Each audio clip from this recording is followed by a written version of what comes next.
எப்படி ஒரு சாமானிய மனிதன் ஒரு நேர்மையான ஆட்சி வேண்டும் என்று நினைக்கின்றார்களோ அப்படிப்பட்ட ஒரு சாமானிய மனிதன் இந்தியாவுடைய பிரதமராக அங்கே அமர்ந்திருக்கின்றார். இதுவரை இந்தியாவுடைய பிரதமர் எல்லாம் பாருங்கய்யா, அல்லது மாநிலத்தில் இருக்கக்கூடிய முதலமைச்சர்களை பாருங்க, அவங்க எப்படிப்பட்ட இடத்திலிருந்து வந்திருக்காங்கன்னு பாருங்க. ஆண்டுகள் ஆட்சியில் இருந்தாலும் கூட ஒரு குண்டூசியை திருடிவிட்டார்கள் என்கின்ற குற்றச்சாட்டை நம்முடைய மோடி ஐயாவின் ஆட்சியின் மீது வைக்க முடியாது. அந்த அளவுக்கு ஒரு நேர்மையான ஆட்சியை நாம் 10 ஆண்டு காலமாக கொடுத்திருக்கின்றோம். தமிழ்நாடு முழுவதும் அன்பார்ந்த பெரியோர்களே, தாய்மார்களே, உங்கள் அனைவருக்கும் எங்களுடைய இனிமையான மாலை வணக்கத்தை தெரிவித்துக் கொள்கின்றோம். நம்முடைய வட சென்னை பாராளுமன்ற தொகுதி கொளத்தூர் சட்டப்பேரவை தொகுதியில நம்முடைய காக்கி சட்டை பேரணி இந்த நிகழ்வுல நம்முடைய தலைவர்கள் எல்லாம் ஒன்றாக இணைந்து உங்களை சந்தித்து இந்த நிகழ்ச்சியிலே பங்கேற்றுக் கொண்டிருக்கின்றோம். பெரும் அளவில் இந்த நிகழ்ச்சிக்கு வந்திருக்கக்கூடிய எல்லா சகோதர சகோதரிகளுக்கு முதல்ல எங்களுடைய நன்றி கலந்த வாழ்த்துக்களை வணக்கத்தை தெரிவித்துக் கொள்கின்றோம். தாய்மார்கள், சகோதரிகள், குறிப்பாக நம்முடைய ஆட்டோ ஓட்டுநர்கள் சகோதரர்கள் எல்லாம் பெரும் அளவில் வந்திருக்கிறாங்க. அமைப்பு சாரா தொழிலாளர்கள் எல்லோரும் வேறு வேறு தொழில் செய்யக்கூடிய அமைப்பு சாரா தொழிலாளர்கள் பெரும் அளவில் இந்த கூட்டத்திற்கு வந்திருக்காங்க. உங்களை எல்லாம் பார்க்கும் பொழுது எனக்கு தெரிவது என்னன்னாங்க, எதிர்பார்ப்பு, பாரதிய ஜனதா கட்சியின் மீது உங்களுக்கு இருக்கக்கூடிய எதிர்பார்ப்பு, குறிப்பாக 2024 பாராளுமன்ற தேர்தலில் 3வது முறையாக மோடி அவர்கள் ஆட்சி கட்டல்ல அமர்த்த வேண்டும் என்று சாமானிய மனிதர்கள் நினைக்கின்றார்கள் என்பதுதான் கொளத்தூர் சட்டப்பேரவை தொகுதியில எனக்கு தெரியுதுங்க ஐயா. நம்ம அனைவருமே சாமானிய மனிதர்கள். இன்னைக்கு இந்தியாவை வளர்க்கக்கூடியவர்கள், வளர்ச்சி அடையக்கூடிய இந்தியாவை இன்னும் அடுத்த கட்டத்திற்கு எடுத்துச் செல்லக்கூடியவர்கள், ரத்தம் சிந்தி உழைத்து இந்த நாட்டிற்கு தான் சம்பாதிக்கக்கூடிய பணத்தை எல்லாம் அர்ப்பணித்து, அதுல யாருமே திருட மாட்டாங்க, யாரும் லஞ்சம் வாங்க மாட்டாங்க, நாம சம்பாதிக்கிற பணத்துல நம்ம கட்டுற வரியில திரும்ப நமக்கு வரக்கூடிய மக்களுடைய பணிகளுக்காக வரக்கூடிய செயல் திட்டங்கள் அனைத்தும் நேர்மையாக வர வேண்டும் என்பதை மட்டும்தான் ஒரு சாமானிய மனிதன் எதிர்பார்க்கின்றான். அது போன்ற சாமானிய மனிதர்கள் அற்புதமான இந்த கூட்டத்தில் நாம் கொளத்தூரில் நின்று கொண்டிருக்கின்றோம் சகோதர சகோதரிகள். அதனால்தான் உங்களுக்கு ஒரு பெரிய நன்றியை நான் தெரிவித்தாக வேண்டும். காரணம், ஒரு சாமானிய மனிதன் நினைத்தால் மட்டும்தான் அரசியல் சுத்தமாகும்.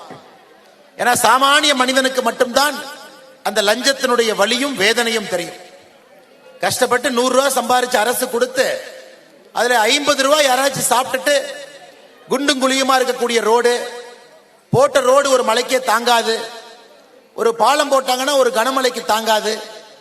கொளத்தூர் போன்ற பகுதியில சென்னையிலே ஒரு ஆண்டும் பெய்யக்கூடிய மழையில 6 to 8 நாட்கள் தண்ணிக்குள்ள இருக்கணும்.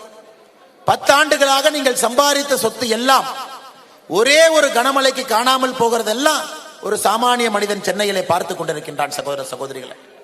அதனால்தான் நம்முடைய தலைவர்கள் அனைவரும் ஒன்றாக இணைந்து இந்த பகுதியில காக்கி சட்டை பேரணி நடத்த வேண்டும். குறிப்பாக சாமானிய வர்க்கத்தில் இருக்கக்கூடிய சகோதர சகோதரிகளை வைத்து ஒரு கூட்டம் நடத்தப்பட வேண்டும் என்பதற்காகத்தான் இந்த கூட்டத்திலே நாம் இணைந்திருக்கின்றோம் சகோதர சகோதரிகள்.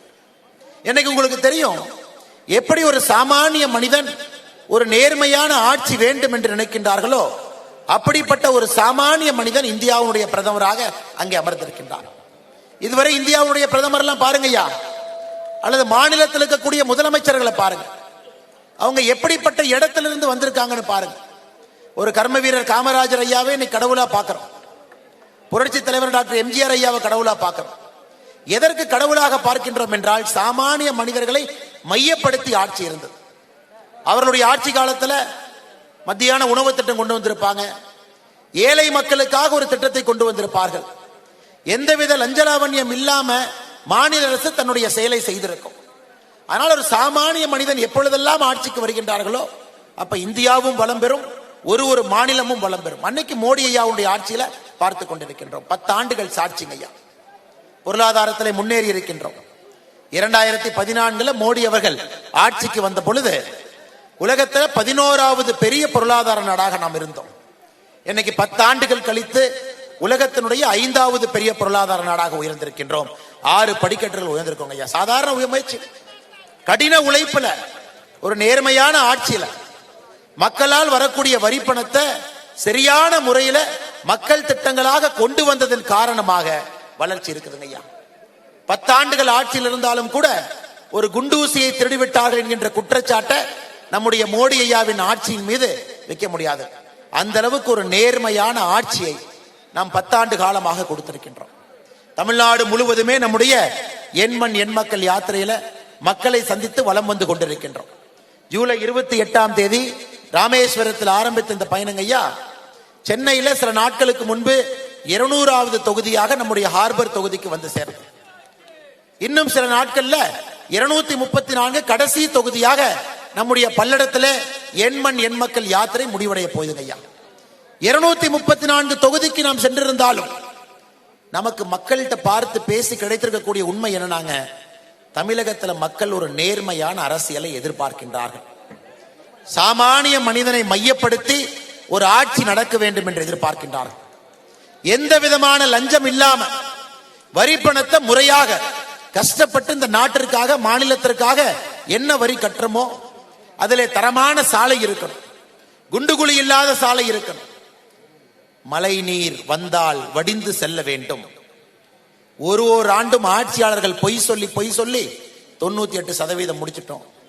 8000 கோடி ரூபாய் செலவு பண்ணியிருக்கோம்.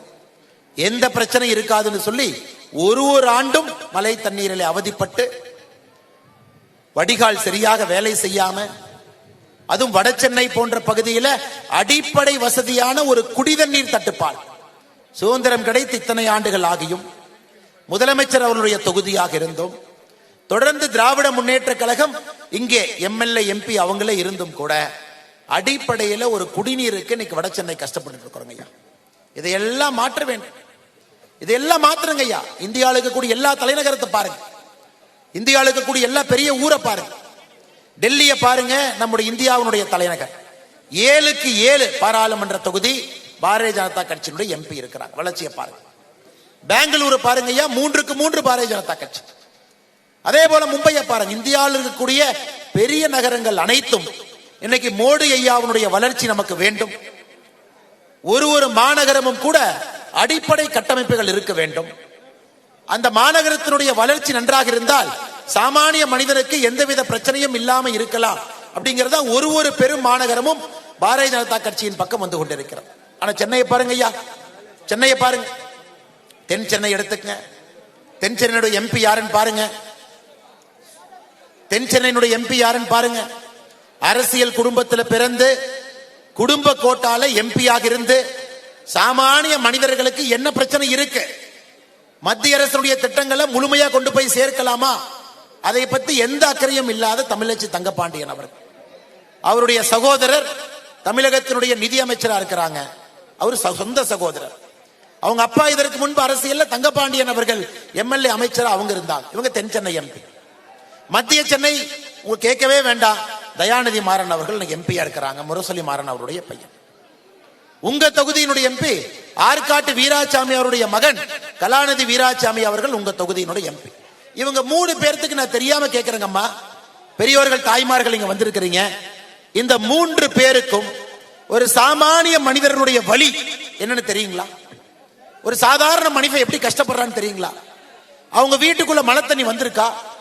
கரண்ட் இல்லாம இருந்திருக்கிறாங்களா? குழந்தைங்களுக்கு போய் இவங்களே கியூல நின்று ஃபீஸ் கட்டி இருக்கிறாங்களா? இல்ல அரசு பேருந்துல ஏறிதான் இறங்கி இருக்காங்களா? இல்ல குண்டு குழியுமாக இருக்கக்கூடிய ரோடுல நம்முடைய ஆட்டோ நண்பர்கள் இங்க வந்திருக்கிறீங்க, சகோதரர்கள் வந்திருக்கிறீங்க. தினமும் 100 கிலோமீட்டர் 150 கிலோமீட்டர் முதுகு வலி வலிக்க இந்த குண்டும் குழியும் இருக்கக்கூடிய ரோட்டுல வளைஞ்சு வளைஞ்சு ஆட்டோ ஓட்டிட்டு இருக்கீங்க. அந்த வழி தெரியுமா? சாமானிய மனிதர்களுடைய எந்த வழியும் தெரியாதவர்கள் இன்னைக்கு இந்த பெரிய மாநகரம், உலகத்தினுடைய முக்கியமான மாநகரம், நம்முடைய போற்றுதலுக்குரிய சென்னை மாநகரத்தினுடைய 3 தொகுதிகளாக இருக்கக்கூடிய பாராளுமன்ற உறுப்பினர்களுக்கு எந்த அக்கறையும் இல்லாம இருக்காங்க ஐயா. இந்த முறை மாத்தணும், இந்த முறை மாத்தணும். உங்கள் அனைவருக்கும் தெரியும், மத்தியிலே 400 இடங்களை தாண்டி ஆட்சி கட்டளை அமரப்போவது பாரதிய ஜனதா கட்சி என்பது உங்கள் அனைவருக்கும் தெரியும். அதுல மாற்று கருத்து யாருக்கு இல்லைங்க ஐயா, எல்லோருக்கும் தெரியும்.